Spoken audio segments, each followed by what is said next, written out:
ഏറ്റവും ധന്യമായി തീരുവാൻ തൊക്കണം കർത്താവെ. അവിടുന്ന് ഞങ്ങളുടെ പരിശുദ്ധാത്മാവിനെ നിറയ്ക്കണമേ. നല്ല പിതാവേ, ഞങ്ങൾക്ക് ലഭിച്ച എല്ലാ നന്മകളോടെ ഞങ്ങൾ ഓർക്കുന്നു. ദൈവമേ, കഴിഞ്ഞൊരാഴ്ചക്കാൾ കൂടുതൽ ഞങ്ങൾ ക്ഷേമമായി പരിപാലിച്ച് പുതിയൊരാഴ്ചയിലേക്ക് ഞങ്ങളെ പ്രവേശിപ്പിച്ച് പുതിയ നന്മകൾ കൊണ്ട് ഞങ്ങൾ അലങ്കരിച്ച് അതൊക്കെ ഞങ്ങൾ ശ്രദ്ധിക്കുന്നു. കൂടുതലായ നന്മകളെ ഞങ്ങൾ നിൽക്കണമേ കർത്താവേ. തിരുവചന ധ്യാനത്തിനായിട്ട് അടിയങ്ങൾ ഞങ്ങളുടെ സന്നിധിയിലിരിക്കുന്നു. അടിയനെ അവിടെ ബലപ്പെടുത്തണമേ. സകല നന്മകളോട് ഞങ്ങൾ പരിപാലിക്കണമേ. യേശുവിനെ നാമത്തിൽ അപേക്ഷിക്കുന്നത് ഞങ്ങൾക്ക് മാറാകണമേ. ആമേൻ.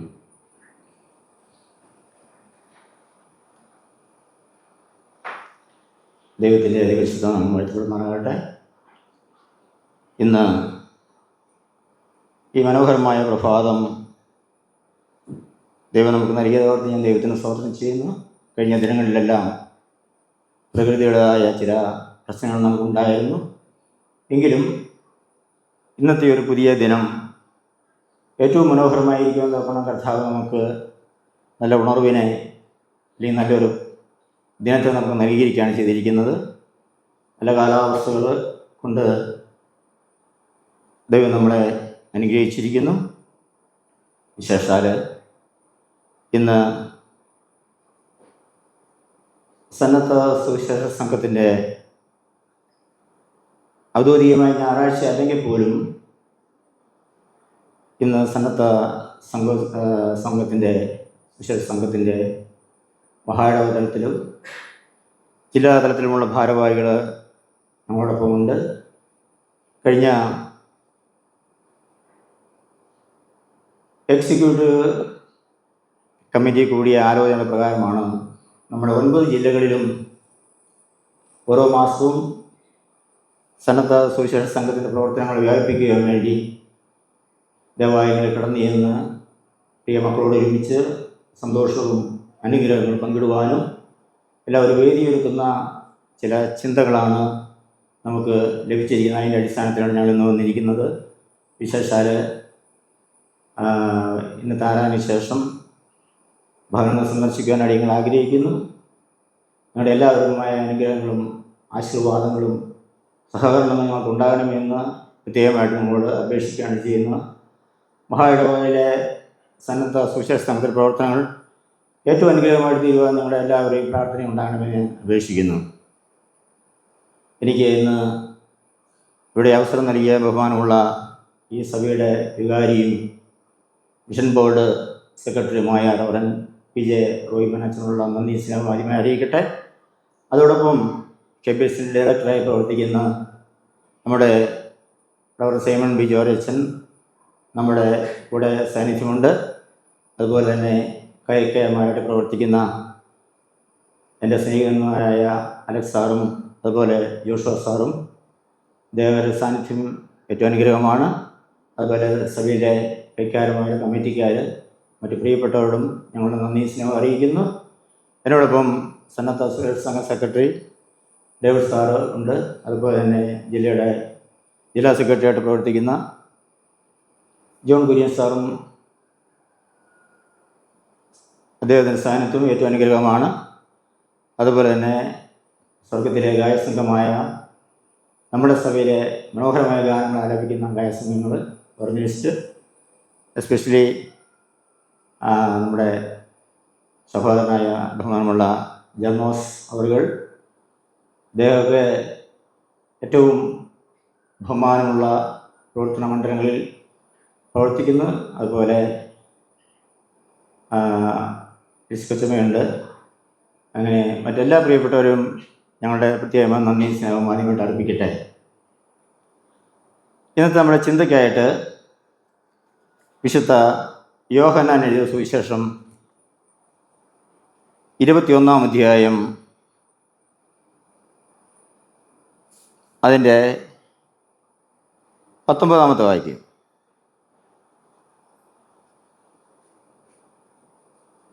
സോറി 17-ാമത്തെ വാക്യം. മൂന്നാമതും അവനോട്, യോഹന്നാൻ്റെ മകനായ ശീമോനെ, നിനക്കെന്നോട് പ്രിയമുണ്ടോ എന്ന് ചോദിച്ചു. എന്നോട് പ്രിയമുണ്ടോ എന്ന് മൂന്നാമതും ചോദിക്കയാൽ പത്രോസ് ദുഃഖിച്ച്, കർത്താവേ, നീ സകലവും അറിയുന്നു എന്ന് അവനോട് പറഞ്ഞു. യേശു അവനോട്, എൻ്റെ ആടുകളെ മേയ്ക്കുക. ദൈവത്തിൻ്റെ നാമം മഹത്വപ്പെടട്ടെ. ഇന്നത്തെ ചിന്താവിഷയം എന്ന് പറയുന്ന പട്ടത്ത ശുശ്രൂഷയാണ്. ക്രിസ്തുവിൻ്റെ മുറിവുകളാൽ അടയാളപ്പെടുത്തിയത്. ലോകമെമ്പാടുമുള്ള ആരാധനകളിൽ പട്ടത്ത ശുശ്രൂഷയ്ക്ക് എന്താണ് ഇത്രമാത്രം പ്രാധാന്യം? അതിന് പ്രാധാന്യമുണ്ടെങ്കിൽ അത് വെറുതെയുള്ള പ്രാധാന്യമല്ല, പകരം അത് ക്രിസ്തുവിൻ്റെ മുറിവുകളാലാണ് അത് അടയാളപ്പെടുത്തിയിരിക്കുന്നത്. എത്ര മുറിവുകളായിരുന്നു ക്രിസ്തുവിന് ഉണ്ടായിരുന്നു എന്ന് ചോദിച്ചാൽ നമ്മുടെ വചനം നമ്മളോട് പറയുന്നത് 5 അല്ലെങ്കിൽ 5 മുറിവുകളാണ്. നമുക്കറിയാം ഏതുതരം മുറിവുകൾ എന്തിനാണ് കർത്താവ് മുറിവുകളെല്ലാം ഇങ്ങനെ ജനത്തെ കാണിക്കുന്നത്? ഈ മുറിവുകൾ ഉണങ്ങാറില്ലേ? നമ്മുടെ ശരീരത്തിലൊക്കെ ഓരോ മുറിവുകൾ ഉണ്ടായിക്കഴിഞ്ഞാൽ അത് ചിലരുടെ ശരീരത്തിൽ മുറിവുകൾ പെട്ടെന്ന് ഉണങ്ങും, ചിലവരുടെ ലേറ്റായിട്ടാണ് ഉണങ്ങാറുള്ളത്. എങ്കിലും മുറിവുകൾ ഒരു പാടാണ്. പാടെന്ന് പറഞ്ഞാൽ അടയാളമാണ്. അടയാളം അത്ഭുതങ്ങളിലൂടെയാണ് ക്രിസ്തു നമ്മൾ ഓരോരുത്തരും പ്രവർത്തിച്ചുകൊണ്ടിരിക്കുന്നത്. അതുകൊണ്ടാണ് ക്രിസ്തു പറയുന്നത്, നിങ്ങൾ അടയാളം കണ്ടതുകൊണ്ടല്ല, പകരം അപ്പം തിന്നുകൊണ്ടത്രേ നിങ്ങൾ എന്നെ അനുഗമിച്ചെന്ന് പറയുന്നത്. അപ്പോൾ അടയാളത്തിന് ഒരു പ്രത്യേകതയുണ്ട്. ഒരിക്കലും നമുക്കുണ്ടായിരിക്കുന്ന മുറിവുകൾ അത് ഉണങ്ങിയാലും ഉണങ്ങിയില്ലെങ്കിലും അതിൻ്റെ പാടുകൾ അല്ലെങ്കിൽ അടയാളങ്ങൾ മാറുന്നില്ല. ഒരുപക്ഷെ ക്രിസ്തുവിൻ്റെ തിരുമുറിവുകളിൽ നിന്ന് ഒഴുകിയതായ രക്തം, ആ രക്തമാണ് പട്ടത്ത ശുശ്രൂഷയിലേക്ക് ഓരോ വൈദികരെയും അല്ലെങ്കിൽ പട്ടക്കാരെയും ആ വേലയ്ക്ക് വേണ്ടി, ക്രിസ്തുവിൻ്റെ വേലയ്ക്ക് വേണ്ടി ഒരുക്കുന്ന ഒരു അനുഭവം എന്ന് പറയുന്നത്. നമുക്കറിയാം ഇന്ത്യയിലെ തന്നെ വിവിധ ആരാധനകളിൽ ആരാധന നടത്തുന്ന അല്ലെങ്കിൽ ശുശ്രൂഷ നടത്തുന്ന ഓരോ വ്യക്തികൾക്ക് ഓരോരോ പേരുകളാണ്. ക്രൈസ്തവ സഭകളിൽ പുരോഹിതൻ അല്ലെങ്കിൽ പൗരോഹിത്യം എന്ന് പറയുന്ന ആ ഒരു മേഖലയിൽ പ്രവേശിക്കുമ്പോൾ ഹൈന്ദവരുടെ ഇടയിൽ അത് പൂജാരി എന്നറിയപ്പെടുന്നു. അത് മുസ്ലിങ്ങളുടെ മോസ്കിലാണെങ്കിൽ അത് ഇമാം എന്ന് പറയപ്പെടുന്നു. അങ്ങനെ വ്യത്യസ്തമായ രീതികളിലാണ് ഓരോ ശുശ്രൂഷകരും പ്രവർത്തിക്കുന്നത്. അതുപോലെ തന്നെ അവരുടെ വേഷവിധാനങ്ങളിലും മാറ്റങ്ങളുണ്ട്. കൂടുതലും ക്രൈസ്തവരും മുസ്ലിംസും വൈറ്റ് അല്ലെങ്കിൽ വെള്ള വസ്ത്രങ്ങൾ ധരിക്കുമ്പോൾ ഹിന്ദുവൊക്കെ ആണെങ്കിൽ അവർ ചുവന്നതായ വസ്ത്രങ്ങൾ ധരിക്കുന്നു. അങ്ങനെ വ്യത്യസ്തമായ അനുഭവങ്ങളിലൂടെയാണ്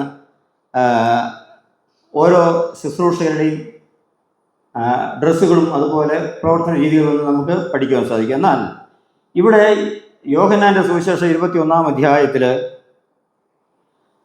നമുക്കതിൻ്റെ പശ്ചാത്തലം അറിയാം. യേശു ക്രിസ്തു തൻ്റെ ഉയർപ്പിന് ശേഷം തിബിരിയോസ് കടൽക്കരയിൽ ചെന്ന് നിൽക്കുമ്പോൾ ശിഷ്യന്മാർ അവിടെ വല വീശുന്നതായ ഒരനുഭവമുണ്ട്. അവർ അധ്വാനിച്ചിട്ടും ഫലം കാണായാൽ ക്രിസ്തു അവരോട് പറയുന്നു, നിങ്ങൾ വലത്തോട്ട് വല വീശുവിനെന്ന് പറയുന്നു. കരയിൽ നിൽക്കുന്ന വ്യക്തി ആരാണെന്ന് മറ്റു ശിഷ്യന്മാർ അറിഞ്ഞിട്ടും പത്രോസിന് അത് മനസ്സിലായില്ല ആരാണെന്ന്.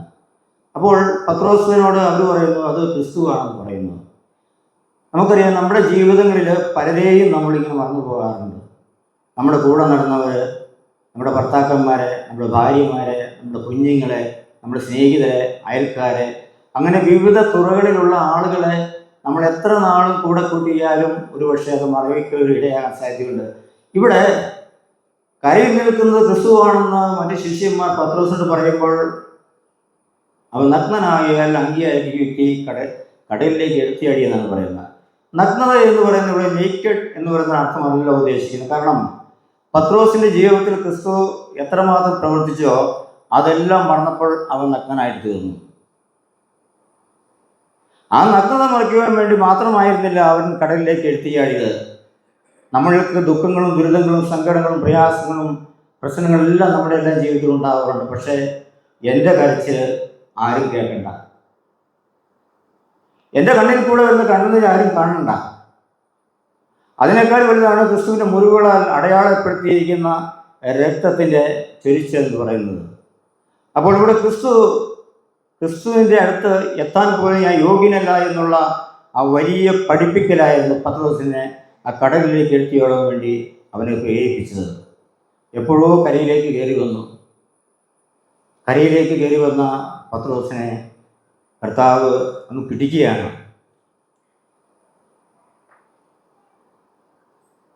ആ പത്രോസിനെ തൻ്റെ നെഞ്ചോട് ചേർത്ത് പിടിച്ചു. എന്നിട്ട് ചോദിക്കുകയാണ്, ഇവരിലധികമായിട്ട് നീ എന്നെ സ്നേഹിക്കുന്നുവോ? ഓ കർത്താവേ, എനിക്ക് നിന്നോട് പ്രിയമുണ്ട് എന്ന് അവൻ മൂന്നാമതും പറഞ്ഞു.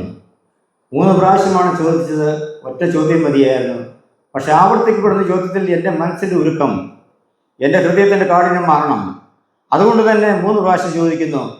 അവിടെ പറയുന്ന പ്രധാന ഘടകമെന്ന് പറയുന്നത്, എനിക്ക് നിന്നോട് പ്രിയമുണ്ട് എന്ന് നീ അറിയുന്നുവല്ലോ എന്ന് പറഞ്ഞുകൊണ്ട് അവൻ ദുഃഖിച്ചു എന്നാണ് പറയുന്നത്.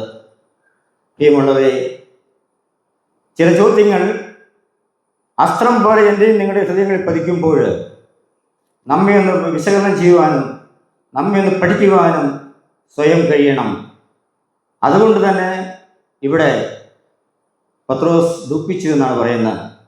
3.5 വർഷക്കാലം ക്രിസ്തുവിൻ്റെ കൂടെ നടന്നിട്ടും ക്രിസ്തു രക്ഷകനാണെന്ന് തിരിച്ചറിയാനുള്ള ബോധം പോലും നഷ്ടപ്പെട്ടു പോയ പത്രോസിനെ കർത്താവ് തൻ്റെ മാറോട് ഉയർത്തുകൊണ്ട് ഒരു പുതിയ ദൗത്യത്തിലേക്ക് പ്രവേശിപ്പിക്കുകയാണ് ചെയ്യുന്നത്. എൻ്റെ കുഞ്ഞാടുകളെ നീ മേയിക്കണം. ഇതുവരെ നീ മേയിച്ചത് എൻ്റെ കുഞ്ഞാടുകളെയല്ല, ഇനി നീ എൻ്റെ കുഞ്ഞാടുകളെ പാലിക്കണം, നീ എൻ്റെ കുഞ്ഞാടുകളെ സ്നേഹിക്കണം. ഈ 3 തവണയുള്ള കർത്താവിൻ്റെ ആ ഒരു പഠിപ്പിക്കലാണ് പത്രോസിനെ ഒരു പുതിയ മനുഷ്യനാക്കി തീർക്കുന്നത്. എങ്ങനെയാണ് പത്രോസ് ഒരു പുതിയ മനുഷ്യനായി തീർന്നത്? പത്രോസിന് ചരിത്രം പഠിക്കുമ്പോൾ അറിയാം. തൻ്റെ സുവിശേഷ ദൗത്യത്തിന് വേണ്ടി അല്ലെങ്കിൽ ഒരു ശുശ്രൂഷയ്ക്ക് വേണ്ടി കർത്താവ് പത്രോസിനെ ബലപ്പെടുത്തിയപ്പോൾ പത്രോസ് പിന്നെ പോകുന്നത് ഒരു മനുഷ്യനായിട്ടല്ല, അവന് ദൈവത്തെ പോലെയാണ് പോകുന്നത്. ആ പോണ പോക്കിൽ അവൻ പ്രസംഗിക്കുകയാണ്, ഞാനല്ല പാറ, ആ പാറ ക്രിസ്തുവാണ്. ക്രിസ്തു ഒരിക്കൽ ഇവനോട് സാത്താനെ എന്ന് വിളിച്ചിട്ടുണ്ട്, അല്പവിശ്വാസി എന്ന് പത്രോസിനെ വിളിച്ചിട്ടുണ്ട്, കേഫായി എന്ന് വിളിച്ചിട്ടുണ്ട്, പാറ എന്ന് പറഞ്ഞ് അഭിസംബോധന ചെയ്തിട്ടുണ്ട്. എങ്കിലും പത്രോസിന് മനസ്സിലായി, ഇനി ഞാൻ ഒന്നുമല്ല, ഞാൻ ഇത്രയും കാലം ഞാൻ ദൈവത്തെ സ്നേഹിച്ചുകൊണ്ട് നടന്നു, അല്ലെങ്കിൽ കർത്താവിനെ ഞാൻ പിൻപറ്റിയിരുന്നു, പക്ഷേ എൻ്റെ കർത്താവിന് മനസ്സിലാക്കുവാൻ എനിക്ക് സാധിച്ചില്ല. അതുകൊണ്ട് തന്നെ ഒറ്റ പ്രസംഗം അതായിരുന്നു, ഞാനല്ല പാറ എന്ന് പറയുന്നത് ക്രിസ്തുവാണ്, തള്ളിക്കളഞ്ഞ കല്ലാണ്, അത് മൂലക്കല്ലാണ്. അതായിരുന്നു ക്രിസ്തുവിൻ്റെ ആദ്യത്തെ പ്രസംഗം. അവിടെ ഒറ്റ പ്രസംഗത്തിൽ രക്ഷിക്കപ്പെട്ട 3000-ഓളം പേരായിരുന്നു. അപ്പോൾ പത്രോസ് ദൈവത്തിൻ്റെ അടുത്ത് നിന്ന് കടന്നു പോകുമ്പോൾ അവനിലുണ്ടായ രൂപപരിണാമം എന്ന് പറയുന്നത് ഒരു പുതിയ സൃഷ്ടിയുടെ അനുഭവത്തിലേക്ക് കർത്താവ് പത്രോസിനെ തൻ്റെ മൂശയിലിട്ട് രൂപാന്തരപ്പെടുത്തി എന്നുള്ളതാണ്. അപ്പോൾ കടന്നു ചെല്ലുന്ന ഭാഗങ്ങളിലെല്ലാം പത്രോസ് എന്ന് പറയുന്ന വ്യക്തി അവൻ മരിച്ചിരുന്നു, പകരം അവനിലൊരു ദൈവികത്വം ഉണ്ടാവുകയാണ് ചെയ്തത്. അവിടെ നമുക്കറിയാം, തുടർന്നുള്ള ഭാഗങ്ങൾ വായിക്കുമ്പോൾ പത്രോസ് നടന്നു പോകുമ്പോൾ പത്രോസിൻ്റെ നിഴൽ വീണ് സൗഖ്യമാകുവാൻ വേണ്ടി അനേക രോഗികളെ വഴിയരികിൽ കിടത്തിയിരുന്നു. അവൻ്റെ നിഴൽ കൊണ്ട് മാത്രം ആ രോഗികളെല്ലാം സൗഖ്യമായി എന്നാണ് പറയുന്നത്. മനുഷ്യ ജീവിതത്തിൽ ചില നിഴലുകളെ നമ്മൾ ഡിപ്പെൻഡ് ചെയ്യേണ്ട ഒരു ആവശ്യകതയുണ്ട്. എല്ലാ നിഴലുകളും വ്യർത്ഥമാണ്. ചില നിഴലുകളാണ് നമുക്ക് ആവശ്യം. ആ നിഴൽ എൻ്റെ കർത്താവായിരിക്കണം. അവൻ്റെ മുറിവുകളിൽ നിന്ന് വീഴുന്ന രക്തം കൊണ്ട് എന്നെ വീണ്ടെടുത്തവനായ ഒരു കർത്താവിൻ്റെ നിഴലിനെ പിൻപറ്റുവാൻ എനിക്ക് എൻ്റെ ജീവിതത്തിൽ സാധിച്ചിട്ടുണ്ട് എന്നുള്ള ഒരു വിലയിരുത്തലാണ് നമുക്ക് ആവശ്യമാകേണ്ടത്. ജീവിതത്തിൽ ഒരുപാട് പ്രയാസങ്ങളും പ്രതിസന്ധികളൊക്കെ നമുക്ക് ഉണ്ടാകാറുണ്ട്. എങ്കിലും ദൈവത്തെ പിൻപറ്റുന്നതായ ഒരു ജനതയെ എന്നും കർത്താവ് രൂപാന്തരപ്പെടുത്തുവാൻ ആഗ്രഹിക്കുന്നുണ്ട്. നമ്മുടെ ഏത് സ്വഭാവമായിക്കോട്ടെ, നമ്മുടെ ഏത് പഴയ സ്വഭാവങ്ങളെയും നമുക്ക് നീക്കാം. ക്രിസ്തുവിൻ്റെ സന്നിധിയിലേക്ക് കടന്നു ചെല്ലുമ്പോൾ എൻ്റെ പാപങ്ങളെ എൻ്റെ സർവ്വശക്തികളോട് വിനയമായിട്ട് ഏറ്റുപറയുന്ന ഒരു അനുഭവം നമുക്കുണ്ടാകണം. നമുക്ക് ലൂക്കോസിൻ്റെ സുവിശേഷം നോക്കുമ്പോൾ അതിൻ്റെ അകത്ത് ഒരു 12 സംവത്സരമായിട്ട് രക്തസ്രവമുള്ള ഒരു സ്ത്രീയെ ക്രിസ്തു നമ്മളോട് മുൻപിൽ അവതരിപ്പിക്കുന്നുണ്ട്. ആ സ്ത്രീ ക്രിസ്തുവിൻ്റെ വസ്ത്രത്തിൻ്റെ തൊങ്ങൽ തൊട്ട് സൗഖ്യമാകുന്നതാണ് പറയുന്നത്. നമുക്കറിയാം, ഒരു ക്രിസ്തുവിൻ്റെ എല്ലാ യാത്രകളും തനിച്ചായിരുന്നില്ല. ഒരുപാട് ജനങ്ങളുടെ മധ്യയുള്ള യാത്രയാണ്. ക്രിസ്തു ഒരു നായകനായിട്ട് തന്നെയാണ് അവിടെ കടന്നു ചെല്ലുന്നത്. ഒരു സൗഖ്യദായകനായിട്ടാണ് കടന്നു ചെല്ലുന്നത്. ഒരു രക്ഷകനായിട്ടാണ് കടന്നു ചെല്ലുന്നത്. അനേകം ആളുകൾ തിക്കി നിരക്കി കടന്നു ചെല്ലുമ്പോൾ അതിൻ്റെ ഇടയിലൂടെ സ്ത്രീ കടന്നു ചെന്ന് ക്രിസ്തുവിൻ്റെ ആ ഡ്രസ്സിൽ അല്ലെങ്കിൽ ആ വസ്ത്രത്തിൻ്റെ തൊങ്ങലിൽ തൊടുവാൻ മാത്രം ആ സ്ത്രീ അതീവ വ്യഗ്രത കാണിച്ചുവെങ്കിൽ നിശ്ചയം നമുക്കറിയാം അവൾ ദിനം തോറും മരിച്ചുകൊണ്ടിരിക്കുകയായിരുന്നു. 12 സംവത്സരം രക്തസ്രവമുള്ള ആ സ്ത്രീ യേശു ക്രിസ്തുവിൻ്റെ വസ്ത്രം തൊങ്ങലിൽ തൊടുവാൻ അവൾ ആഗ്രഹിച്ചുവെങ്കിൽ നിശ്ചയമായിട്ട് നമുക്കറിയാം അവൾ മരിക്കുന്നതിന് തുല്യമാണ്. കാരണം ഇനി അവൾക്ക് ഒരാളെയും കണ്ടെത്തുവാനില്ല. കാരണം അവൾ കണ്ടെത്തേണ്ട ഒരേ ഒരു മനുഷ്യൻ പറയുന്നത് ദൈവപുത്രനെ തന്നെയാണ്. കാരണം ലേവ്യ പുസ്തകത്തിൽ പറയുന്നു, നിന്റെ ജീവൻ ഇരിക്കുന്നത് നിന്റെ രക്തത്തിലാണെന്നാണ് പറയുന്നത്. നിന്റെ ജീവൻ ഇരിക്കുന്നത് നിന്റെ രക്തത്തിലാണെങ്കിൽ നീ രക്തം ഒലിച്ച് വാർന്നൊലിച്ച് നീ മരിക്കാറാകുമ്പോൾ നിന്റെ ജീവൻ പോയിരിക്കും. നിന്റെ രക്തം ദിനം തോറും 12 വർഷം രക്തസ്രവമുള്ള സ്ത്രീയിൽ സംഭവിച്ച രൂപാന്തരം എന്ന് പറഞ്ഞ് അവൾ ക്രിസ്തുവിൻ്റെ വസ്ത്രത്തിൽ തൊട്ട് അവൾ സൗഖ്യമായി. ക്രിസ്തു ഒറ്റ കാര്യമേ പറയുന്നുള്ളൂ, നിന്റെ വിശ്വാസം നിന്നെ രക്ഷിച്ചിരിക്കുന്നു. വലിയൊരു സമുദ്രത്തിൽ ജനമധ്യത്തിൽ എനിക്ക് ദൈവത്തെ കണ്ടെത്തുവാനുള്ള ആഗ്രഹം ഉണ്ടാണെങ്കിൽ ഞാൻ നിശ്ചയമായും ക്രിസ്തുവിനെ പിൻപറ്റിയേ പറ്റും. അത് എന്ത് തിരക്കായിക്കോട്ടെ, എന്ത് പ്രശ്നമായിക്കോട്ടെ. എനിക്ക് നമ്മുടെ ദേവാലയങ്ങളിൽ എന്തുകൊണ്ട് ആളുകൾ കുറയുന്നു? പല പള്ളികളിലും സംഭവിക്കുന്ന കാര്യം തന്നെയാണിത്. പല ദേവാലയങ്ങളിൽ ആളുകൾ കുറവാണ്. ആളുകളെല്ലാം ദേവാലയത്തിൽ വരണമെന്നല്ല ഇതിൻ്റെ അർത്ഥം. പക്ഷേ നമുക്കൊരു പാരമ്പര്യമുണ്ട്. ദൈവത്തെ കണ്ടെത്തുവാനാകുന്ന സമയത്ത് വേണം ദൈവത്തെ കണ്ടെത്താൻ. അവസരം നമുക്കുണ്ടാകത്തില്ല. അവസരമുണ്ടാകണമെങ്കിൽ നാം അതനുസരിച്ച് പ്രവർത്തിച്ചേ മതിയാവൂ. വിശുദ്ധ വേദപുസ്തകത്തിൽ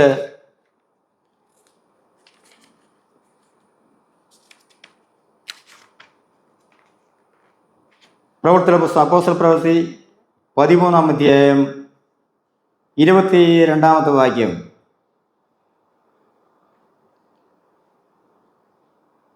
ദൈവത്തിൻ്റെ ആലോചനയ്ക്ക് ശുശ്രൂഷ ചെയ്യുക എന്ന് പറഞ്ഞ്,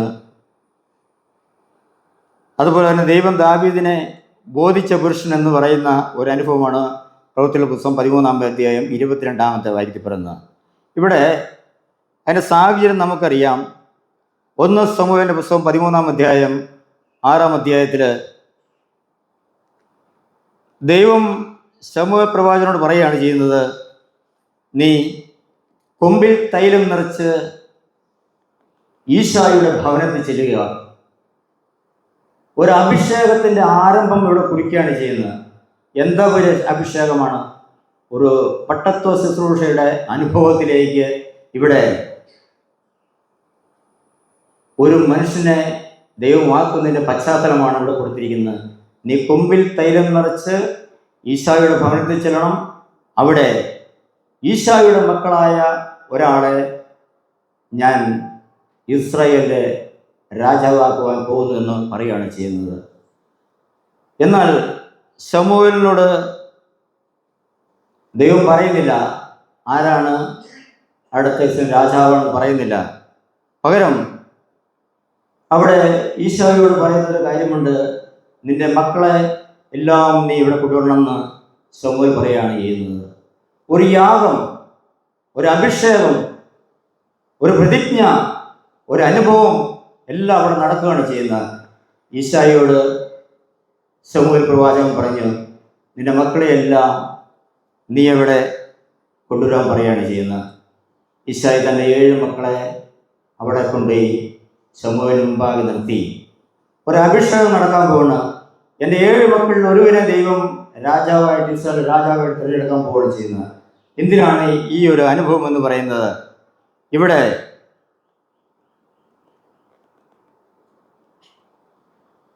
ഈശായി എന്ന് പറയുന്ന ആ പിതാവിന് തൻ്റെ മക്കളിൽ 7 മക്കളിൽ ഒരുപോലെ സ്നേഹിച്ച് 8ാമത്തെ മകനെ സ്നേഹിക്കുവാനായിട്ട് സാധിച്ചില്ല. അതിൻ്റെ ഒരു പ്രധാന കാര്യം എന്ന് പറയുന്നത്, നമുക്കറിയാം നമ്മുടെയൊക്കെ എനിക്കും മക്കളുണ്ട്, നിങ്ങൾക്കും മക്കളുണ്ട്. പക്ഷേ എല്ലാ മക്കളും ഒരുപോലെ കാണുന്ന എത്ര പിതാക്കന്മാരുണ്ടെന്ന് എനിക്കറിഞ്ഞുകൂടാ. എങ്കിൽ ആരോടെങ്കിലും ചിലർക്ക് പ്രിയമുണ്ടായിരിക്കും, അല്ലെങ്കിൽ സ്നേഹമുണ്ടായിരിക്കും, കൂടുതലായിട്ട് സ്നേഹമുണ്ടായിരിക്കും. അഭിഷേകത്തിന് വേണ്ടി മക്കളെ നിർത്തുവാൻ പറഞ്ഞ് ഒരാളെ രാജാവാക്കാൻ പോവുകയാണ് ചെയ്യുന്നത്. 7 പേരെ നിലയ്ക്ക് നിർത്തി അയാൾ അഭിഷേകത്തിനുള്ള എല്ലാ ക്രമീകരണം ചെയ്തു. ശമൂവേൽ പ്രവാചകൻ മൂത്ത മകൻ ഏലിയാവിൻ്റെ അടുത്ത് ചെന്നു. അയാളെ ആക്കാൻ ചെന്നപ്പോൾ അവിടെ ദൈവത്തിൻ്റെ അരുളപ്പാടുണ്ടായി, നീ അവൻ്റെ മുഖമോ പൊക്കമോ ഒന്നും നോക്കാൻ പാടില്ല, കാരണം ഞാൻ മനുഷ്യരുടെ മുഖമല്ല, അവൻ്റെ ഉയരമല്ല, അവൻ്റെ വണ്ണമല്ല, അവൻ്റെ വലിപ്പമല്ല, ഇതൊന്നുമല്ല ഞാൻ നോക്കുന്നത്, ഞാൻ അവൻ്റെ ഹൃദയത്തെയാണ് നോക്കുന്നത് എന്നാണ് പറയുന്നത്. അവനെ തള്ളി. അടുത്ത മകനെ നിർത്തി, ഇവനുമല്ല. അടുത്ത മകനെ നിർത്തി, അവനുമല്ല. ഇനി നിനക്ക് മകനുണ്ടെന്ന് ചോദിച്ച്. അപ്പോൾ ഈശായി പറയുന്നു, എനിക്കൊരു മകനും കൂടെ ഉണ്ട്, അവൻ എന്ത് ചെയ്യുന്നു ചോദിച്ച്. അവൻ അവിടെ ബേത്ലഹേമിൽ ആടുകളെ മേയ്ക്കാൻ പോയെന്നാണ് പറയുന്നത്. ഉടനെ അവനെ വിളിച്ചുകൊണ്ടുവരാൻ പറയുകയാണ് ചെയ്യുന്നത്. ഉടനെ ഈശായി പെട്ടെന്ന് അവരോട് പറയുന്നു, 8ാമത്തെ മകനായ നിന്റെ മകനെ വിളിച്ചുകൊണ്ടുവരാൻ പറയുന്നു. അവർ കടന്നു ചെന്നു ആ മകനെ വിളിച്ചു കൊണ്ടുവന്ന് അവൻ അവരെ വരുമ്പോൾ തന്നെ ദൈവത്തിൻ്റെ പരിശുദ്ധാത്മാവ് അവനെ നിറയപ്പെട്ടു. ആരായിരുന്നു 8ാമത്തെ മകൻ? ദാവീദ്. ദാവീദിന്റെ രൂപസദൃശ്യം എന്തായിരുന്നു? ഇവിടെ വചനത്തിൽ പറയുന്നു, അവന് പവിഴ നിറം, സുനേത്രൻ, കോമളരൂപി. ഈ 3 കാര്യങ്ങളാണ് ദൈവം ഈ ദാവീദിനെ കുറിച്ച് എഴുതിയിരിക്കുന്ന സുന്ദരമായ ചില കാര്യങ്ങൾ പറയുന്നത്. ഒന്ന്, അവൻ പവിഴ നിറമുള്ളവനാണ്. എത്ര പേര് പവിഴം കണ്ടിട്ടുണ്ട്? പവിഴം കണ്ടു ചുരുക്കമാണ്. സുനേത്രൻ, നമ്മളെല്ലാം സുനേത്രന്മാരാണെങ്കിൽ കണ്ണടയുടെ ആവശ്യമില്ല. കാരണം നല്ല ഉൾക്കാഴ്ചയുള്ളവർ, അകലങ്ങളിൽ കാഴ്ച കിട്ടുന്നവർ, നേരത്തെ ഓരോ കാര്യങ്ങൾ കണ്ടറിയാവുന്നവർ, അവരാണ് സുനേത്രന്മാർ. അതുകൊണ്ട് കണ്ണട വെച്ചവർ സുനേത്രന്മാരല്ലെന്നാണ് കേട്ടോ ഞാൻ ഉദ്ദേശിച്ചത്. അങ്ങനെ തെറ്റിദ്ധരിക്കരുതും. അതുപോലെ കോമള രൂപിയായിരുന്നു. ഈ ബാക്കി 7 മക്കളെക്കാരും കോമളനായിരുന്നു ഈ പറയപ്പെട്ട ദാവീദ് എന്ന് പറയുന്ന ആ പയ്യൻ. അവൻ്റെ ബയോഗ്രഫി അല്ലെങ്കിൽ അവൻ്റെ ജീവിതത്തിൽ നമുക്കറിയാം. സിംഹത്തെയും കരടിയെയും പിടിച്ച് താട കീറിക്കൊന്ന ഒരു വ്യക്തിയായിരുന്നു. ഗോലിയാത്ത് മലനെ അവൻ കൊന്നവനായിരുന്നു. അങ്ങനെ ഒരുപാട് സ്വഭാവ സവിശേഷതകളുള്ള ദാവീദ് എന്ന് പറയുന്ന വ്യക്തി അവിടുന്ന് കടന്നു വരുമ്പോൾ തന്നെ പരിശുദ്ധാത്മാവ് അവനിലും പ്രവർത്തിച്ചു. ഇവിടെ ശമൂവേൽ പ്രവാചകൻ പ്രവർത്തിച്ചു. ഉടനെ പറയുന്നു, ഇവൻ തന്നെ ഇസ്രായേലിന്റെ രാജാവ്. ഒന്ന് നോക്കുക, തൻ്റെ 7 മക്കളെ അണിനിരത്തിക്കൊണ്ട് 8ാമത്തവൻ മോശമാണെന്ന് പ്രഖ്യാപിച്ച തൻ്റെ സഹോദരന്മാര്, തൻ്റെ പിതാവ്, അവരെയൊക്കെ കർത്താവ് എന്ന് പറയുന്നു, അവരെയൊക്കെ അങ്ങ് മാറ്റി നിർത്തുകയാണ് ചെയ്യുന്നത്. അപ്പോൾ എൻ്റെ സൗന്ദര്യമോ, എൻ്റെ ഉയരമോ, എൻ്റെ പൊക്കമോ, എൻ്റെ വണ്ണമോ ഇതൊന്നുമല്ല കർത്താവ് നോക്കുന്നത്, ഹൃദയമാണ് നോക്കുന്നത്. അതുകൊണ്ട് വസ്ത്രങ്ങളെല്ലാം ഹൃദയങ്ങളെ തന്നെ കീറി കർത്താവിൻ്റെ സന്നിധിയിലേക്ക് വരണമെന്നാണ് വചനം നമ്മളോട് പ്രഖ്യാപിക്കുന്നത്. നോക്കുക, നമ്മുടെ ജീവിതത്തിൽ നമ്മളൊരു പക്ഷേ വലിയവരാണെന്നുള്ള ധാരണ നമുക്കുണ്ടാകാം. അതെല്ലാം വെറുതെയാണ്. എൻ്റെ ഹൃദയങ്ങളെ ശോധന ചെയ്യുന്ന ദൈവമുണ്ട്. ഈ ഒരു ദൈവമാണ് തൻ്റെ മുറിവുകളാൽ നമ്മളെ ഒരു അഭിഷേകത്തിനോട് തയ്യാർ ചെയ്യുന്നത്. ഇതിവിടെ അവസാനിക്കുകയല്ല ചെയ്യുന്നത്. ഇതിനെ തുടർന്നുള്ള കാര്യങ്ങളെല്ലാം നമുക്കറിയുകയും ചെയ്യാം. നാം കേട്ടതായ ശമൂവേൽ പ്രവചനം അതിൻ്റെ 22-ാം അധ്യായത്തിലെ കാര്യങ്ങളെല്ലാം നമുക്കറിയാം. കാരണം ഇവിടെ 85ഓളം പുരോഹിതന്മാരെ വധിക്കുന്ന ഒരു അനുഭവമുണ്ട്. പൗരോഹിത്യ ശുശ്രൂഷ എന്ന് പറയുന്നത് ഒരു ബലിദാനമാണ്. അത് ബലി കൊടുക്കുവാനുള്ളതാണ്. ആൾക്ക് ക്രിസ്തുവിനോട് ബലി കൊടുക്കണം, ക്രിസ്തുവിന് വേണ്ടി അവൻ മരിക്കണം. നമുക്കറിയാം, നോർത്ത് ഇന്ത്യയിലൊക്കെ എല്ലാ പുരോഹിത വർഗത്തെയും അല്ലെങ്കിൽ സുവിശേഷ പ്രവർത്തകരെയും അവിടെ നിഷ്ഠൂരം കൊന്നുകൂട്ടുന്ന ഒരു അനുഭവം നമുക്ക് കാണാറുണ്ട്. പത്രങ്ങളിലായി മറ്റു വാർത്താ മാധ്യമങ്ങൾ കാണാറുണ്ട്. എന്നാൽ അതെല്ലാം ക്രിസ്തുവിന് വേണ്ടിയാണ്. ക്രിസ്തുവിന് വേണ്ടിയാണ് ഞാൻ മരിക്കുന്നു എന്ന ബോധ്യം എനിക്കുണ്ടാകണം. അവന് വേണ്ടിയാണ് ഞാൻ അടികൊള്ളുന്നു, ഞാൻ മുറിവേക്കുന്നു എന്നുള്ള അനുഭവം നമുക്കുണ്ടാകണം. അതുപോലെ തന്നെ മറ്റൊരു രംഗം നമുക്കറിയാം. 1 ശമൂവേലിന്റെ പുസ്തകം 3-ാം അധ്യായം അതിൻ്റെ 13 മുതലുള്ള വാക്യങ്ങളിൽ ഇവിടെ ഏലി പുരോഹിതനെ കുറിച്ച് പറയുന്ന ഒരു കാര്യമുണ്ട്. ഏലി പുരോഹിതന് മക്കളെന്ന് പറയുന്ന അവൻ്റെ പുത്രന്മാർ ദൈവദൂഷണം പറയുന്നവരും അകൃത്യമറിഞ്ഞിട്ട് അവരെ ശാസിച്ച് നിർത്താത്തതുകൊണ്ട് ഞാൻ അവൻ്റെ ഭവനത്തിൽ ശിക്ഷ വിധിക്കുമെന്ന് ദൈവം ഏലി പുരോഹിതൻ പറയുകയാണ് ചെയ്യുന്നത്. നോക്കുക, പൗരോഹിത്യ ശുശ്രൂഷയിൽ അല്ലെങ്കിൽ പുരോഹിതനായിരുന്ന ഏലി പുരോഹിതൻ്റെ ജീവിതത്തിൽ വന്നുപോയ ഒരു കുറവുണ്ടായിരുന്നു. അയാൾ ദൈവത്തിനു വേണ്ടി വളരെയേറെ സേവനം ചെയ്ത വ്യക്തിയാണ്. ദൈവസന്നിധിയിൽ ചേർക്കപ്പെട്ട ഒരാളായിരുന്നു. പക്ഷേ ജീവിതത്തിൽ തോറ്റുപോയി. തൻ്റെ മക്കൾ അകൃത്യം ചെയ്യുന്നവരാണ്, അവർ പാപം ചെയ്യുന്നവരാണ്, അവർ മോശമായ കാര്യങ്ങൾ ഏർപ്പെടുന്നവരാണെന്ന് അറിഞ്ഞിട്ടും അവരെ തിരുത്തുവാൻ ഏലി പുരോഹിതന് കഴിഞ്ഞില്ല. അപ്പോൾ ദൈവം പറയാണ്, നിന്റെ പിതൃഭവനത്തെ നിന്നെ ഞാൻ നശിപ്പിക്കുമെന്ന് കർത്താവ് പറയാണ്. അങ്ങനെയെങ്കിലും ഇവരുടെ ജീവിതത്തിൽ ഒരു മാറ്റം ഉണ്ടാകട്ടെ എന്ന് ദൈവം ഉദ്ദേശിച്ചു. പക്ഷെ ഒരു മാറ്റം ഉണ്ടായില്ല. അവർ എന്ത് സംഭവിച്ചത്? മനുഷ്യന്റെ ജീവിതത്തിൽ ഇന്ന് വരെ ഉണ്ടാകുന്ന നമ്മുടെയൊക്കെ ഭവനങ്ങൾ നശിക്കുവാൻ ഇടയുണ്ടെങ്കിൽ അത് ഒന്നും നാം കണക്കാക്കുക, എനിക്ക് എൻ്റെ ദൈവത്തോട് കടപ്പാടുണ്ടാകണം. ഞാൻ എൻ്റെ ദൈവത്തെ എത്രമാത്രമാണ് സ്നേഹിച്ചിരിക്കുന്നത്, ഞാൻ എത്രമാത്രം ക്രിസ്തുവിനോടൊപ്പം പങ്കുചേരുന്നു, അവരെ സുവിശേഷ പ്രവർത്തനം ഞാൻ എത്രമാത്രം ഇടപെടുന്നു എന്നുള്ള ചിന്തകൾ നമുക്ക് ആവശ്യമാണ്. ഇവിടെ ഏലി പുരോഹിതനെ പറ്റിയ ഒരു അബദ്ധം എന്ന് പറയുന്നത്, അയാൾ തൻ്റെ മക്കളെ തിരുത്തുവാൻ അയാൾക്ക് കഴിഞ്ഞില്ല. അയാൾ മറ്റുള്ളവരെ തിരുത്തുവാൻ പോയപ്പോൾ സ്വന്തം മക്കളെ തിരുത്തുവാൻ അയാൾ സാധിച്ചില്ല. അവിടെ ഒരു യുദ്ധമുണ്ടാകുന്നു. തൻ്റെ 2 ആൺമക്കളും ആ യുദ്ധത്തിൽ പരാജയപ്പെട്ട് തോറ്റ് മരിച്ചുപോയി. ഈ വാർത്ത അറിഞ്ഞ ഏലി പുരോഹിതൻ കസേരയിൽ ഇരിക്കുമ്പോൾ ആ കസേര പറഞ്ഞ് അയാൾ കഴുത്തൊടിഞ്ഞ് മരിച്ചു.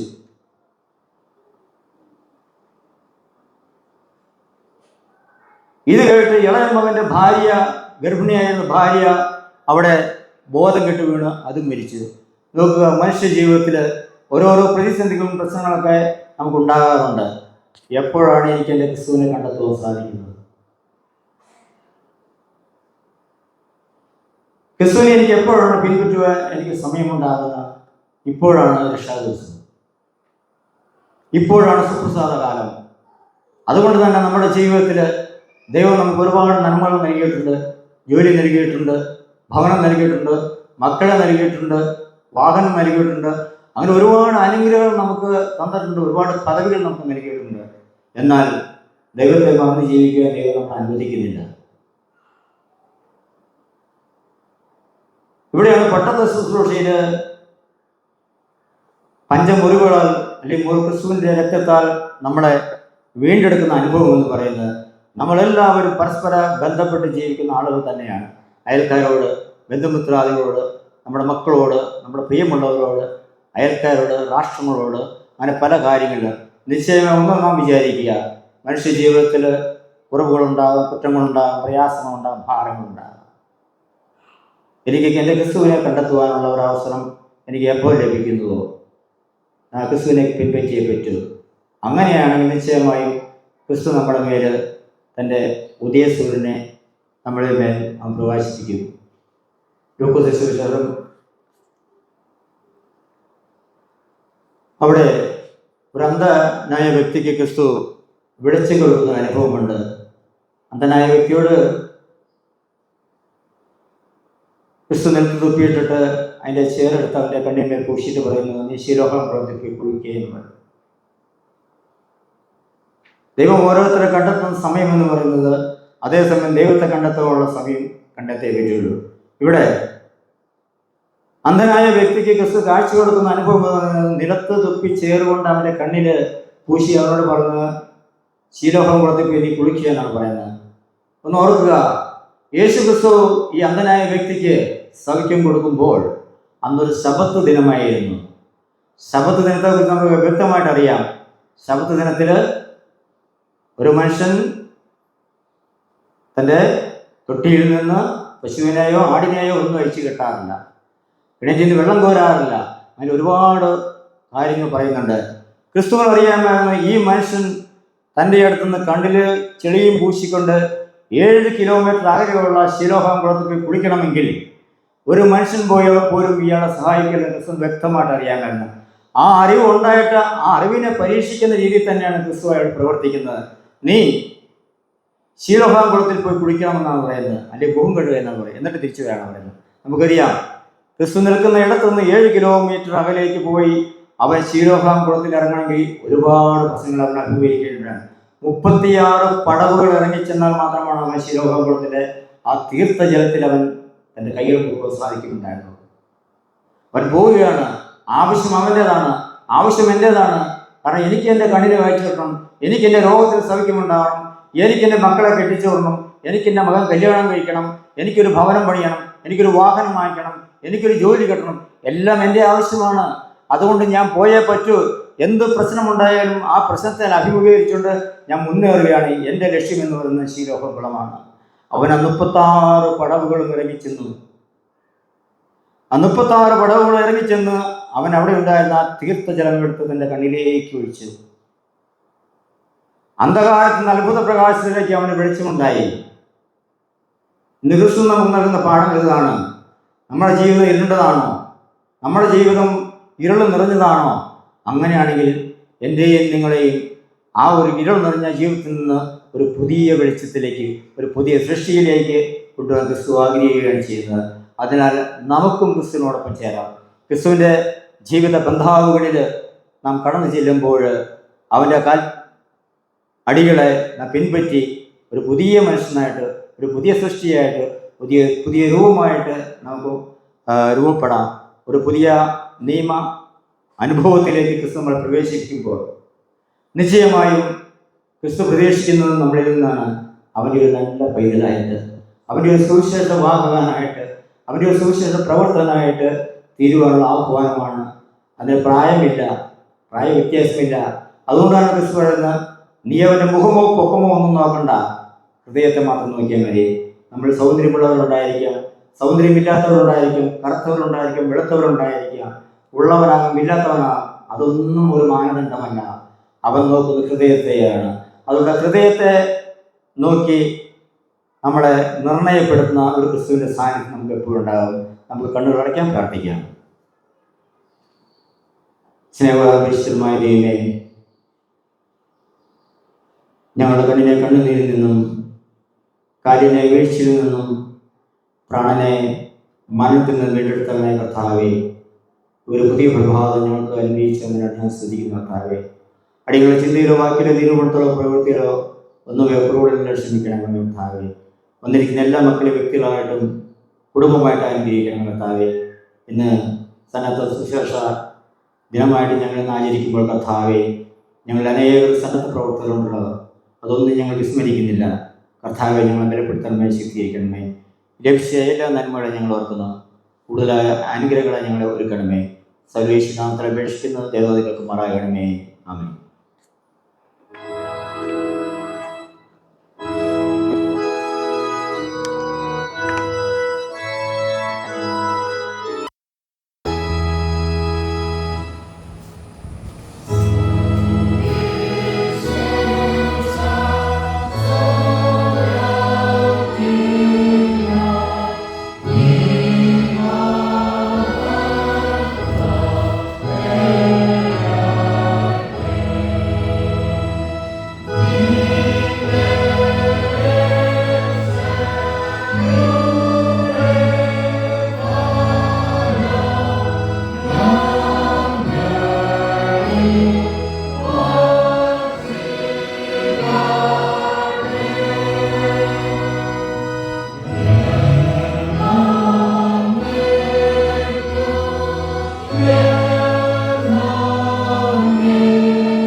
വിശ്വാസ പ്രമാണം വാക്കുകളിൽ സർവശക്തിയുള്ള പിതാവായി ആകാശം ഭൂമിയും കാണപ്പെടുന്നവയും കാണപ്പെടാത്തതുമായുള്ള സകലത്തെ സൃഷ്ടിച്ചവനായ ഞാൻ വിശ്വസിക്കുന്നു.